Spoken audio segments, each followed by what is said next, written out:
So, a lot of people often have questions about the difference between murder and manslaughter.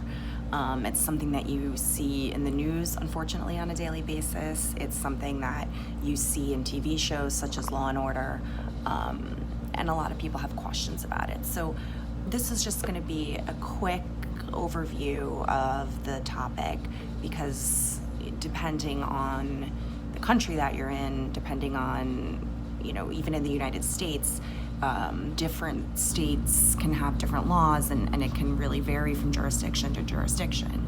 But just to give a general overview of the topic,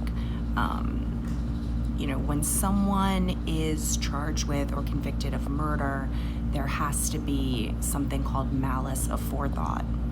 And that's really a fancy legal term of saying that there was a plan. There was a plan to commit this crime, and the person put this plan into action. Premeditation is often what you'll hear in a court of law, that the person premeditated, they thought out this crime ahead of time. Now with manslaughter, you generally will hear about the two different types of manslaughter.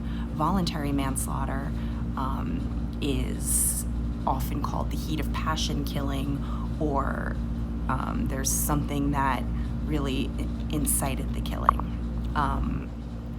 And the typical example that you have with voluntary manslaughter is a husband coming home and finding his wife in the act of committing adultery, and he shoots and kills the paramour. So there is some provoking incident that caused the person to act in the heat of passion.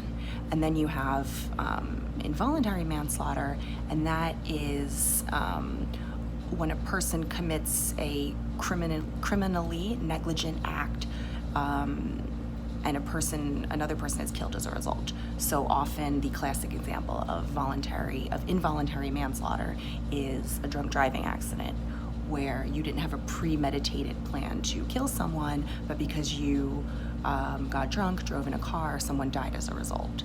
So that's just a quick overview of the differences between murder and manslaughter.